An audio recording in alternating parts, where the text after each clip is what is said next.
Hello everyone, welcome to Gyansi classes. So guys, आज की इस वीडियो में मैं आपके साथ बात करूंगी कि बचे हुए हैं एग्जाम में ओनली 40 डेज और इन 40 डेज में आप अपनी स्टडी को किस तरीके से करें और किस तरीके से आप इसको मैनेज करें कि आपका सारी जो यूनिट है वो टाइम पे खत्म हो जाए। तो गाइज, सबसे पहले हम समझते हैं कि हमारे पास जो टोटल यूनिट है वो है 10 यूनिट और 10 यूनिट को डिवाइड किया गया है यहाँ पे 4 पार्ट में। तो चलिए देखते हैं सिलेबस में कि कैसे। सो गाइस, हम बात करें आपके पास सबसे पहले यूनिट 1 एजुकेशन स्टडी। इसका पहला पार्ट है यहाँ पे इंडियन स्कूल्स, पार्ट बी है वेस्टर्न स्कूल, पार्ट सी है sociology of education and part D है यहाँ पर सोशलाइजेशन एंड एजुकेशन। तो आपको क्या करना है कि इन 4 पार्ट को 4 दिन में खत्म करना होगा। तो जैसे ही आप 4 पार्ट को 4 दिन में खत्म करेंगे, वैसे ही क्या होगा कि 10 यूनिट 4 डेज में अगर फिनिश हो जाएंगी तो 40 डेज में आपका जो पूरा सिलेबस है वो कवर हो जाएगा। अब इसमें क्या है कि जैसे कुछ यूनिट है वो बहुत छोटी यूनिट है या उनमें बहुत ज़्यादा टाइम नहीं लगेगा, तो आप उनको यूनिट को कम टाइम दे सकते हैं और जहाँ पे आपको टाइम ज़्यादा लग रहा है वहाँ पे आप टाइम ज़्यादा लगा सकते हैं। तो इसका मैंने टेंटेटिव स्टडी टेबल बनाया है, उसको आप देख लीजिएगा और अगर आपको चाहिए होगा तो मैं अपने टेलीग्राम ग्रुप में इसको सेंड करूंगी, वहां से आप इसको बना सकते हैं। तो सबसे पहले हम यहाँ पे छोटे छोटे यूनिट्स को लेके चलेंगे। जैसे टीचर एजुकेशन है तो इसको हम 4 दिन में खत्म करेंगे। पहले दिन हम इसका पहला पार्ट, दूसरे दिन दूसरा पार्ट, तीसरे दिन तीसरा पार्ट एंड 4 डे 4 पार्ट। इस तरीके से यूनिट 7 में हम चारों पार्ट को 4 दिन में कवर करेंगे। Unit 10, unit 5, unit 6, unit 7, unit 8 और इस तरह से यूनिट 3, 2, 1 एंड 9। तो इस तरीके से आप यहाँ पर 4 पार्ट में इसको डिवाइड करके स्टडी कर सकते हैं। और अब आपको इसको स्टडी करने के लिए क्या क्या चाहिए है इस एग्जाम को पास करने के लिए, अगर आप इस तरह से स्टडी करते हैं तो आपको इससे ये फायदा होगा कि आपका एक टाइम पे तो सिलेबस पूरा हो जाएगा।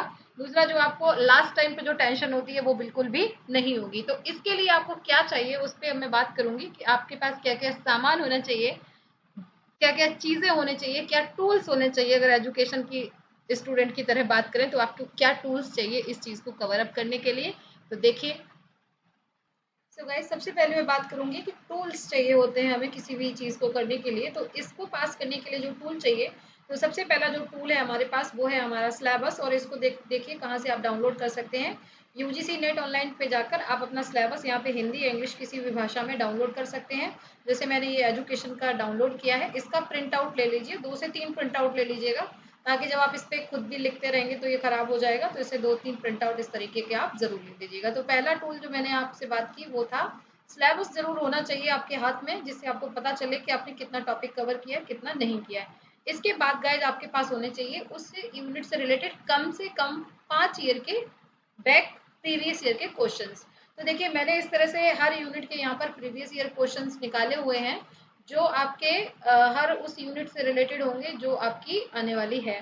तो इस तरह से जिस यूनिट को भी तैयार करते जाए उसको प्रीवियस ईयर क्वेश्चंस को जरूर लगा के देखें। इसको मैं जल्दी शुरू भी कर दूंगी यूनिट वाइज क्वेश्चंस को, तो वहां से भी आप इसको देख सकते हैं। तो दूसरा टूल हमने डिस्कस किया कि हमें चाहिए यहाँ पर प्रीवियस ईयर के क्वेश्चंस। तीसरी चीज ये है, अगर आप नहीं आपके पास है तो आप कोई बुक भी रेफर कर सकते हैं, मार्केट से कोई भी किताब ले लीजिए। दूसरी चीज है गाइस कि पढ़ने के लिए स्पेस की जरूरत हमको पड़ती है। अब कुछ लोगों के पास रूम है प्रॉपर जिसमें वो टेबल चेयर पर बैठ के पढ़ाई कर सकते हैं, जो बेस्ट तरीका है।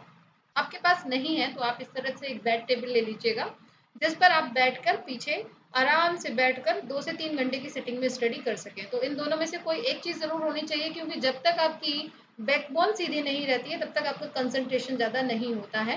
तो ये चीजें जरूर अपना एक पढ़ाई का स्पेस जरूर डिसाइड करिएगा।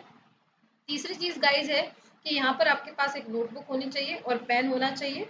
प्लस आपके पास इस तरह के जो आपने हैंडमेड अपने खुद के नोट्स बनाए हुए हो या आप किसी कोचिंग के नोट्स को प्रेफर कर रहे हो, तो जो भी चीज़ें आपके पास हैं इनमें से, तो लेकिन आपकी ये नोटबुक होनी चाहिए। और इसमें आप क्या करेंगे कि आपका काम ये है कि इस प्रीवियस ईयर को देखकर, इस यूनिट को देखकर यहाँ से आपको बहुत ही इंपॉर्टेंट पॉइंट्स को नोट करना होगा। 10-20 नोटबुक नहीं भर देनी है, ओनली 1 नोटबुक में ही आपको सारी अपने सिलेबस को 40 जो भी आप पढ़ रहे हैं इस 40 डेज में जो मैंने डिस्कस किया था आपसे, तो आपको यहाँ जो भी चीज़ें इंपॉर्टेंट लगती हैं तो उनको बहुत ही कम उसमें लिखना है। और ये चीज़ आप तभी कर पाएंगे जब आप प्रीवियस ईयर के क्वेश्चंस को लगाएंगे, वो बहुत ज़रूरी काम है।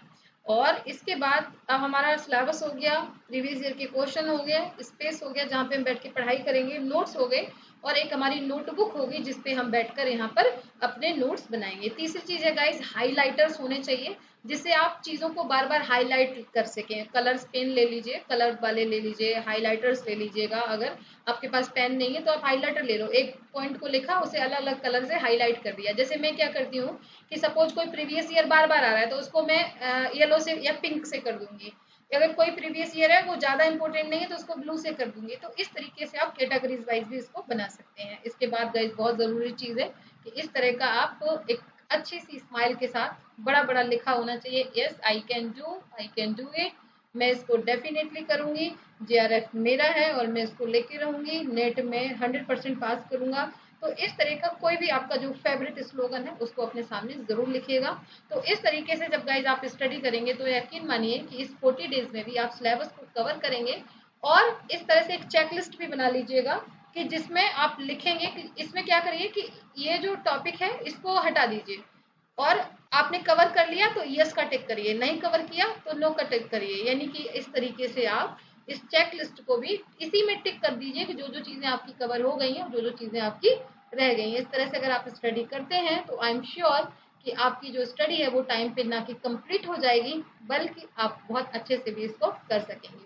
वीडियो कैसा लगा है जरूर बताएं, और कोई सजेशन देना है तो भी बताइएगा, और मैं इस जर्नी में आपकी कैसे हेल्प कर सकती हूँ ये भी बताएं। Thank you so much and wish you all the best guys.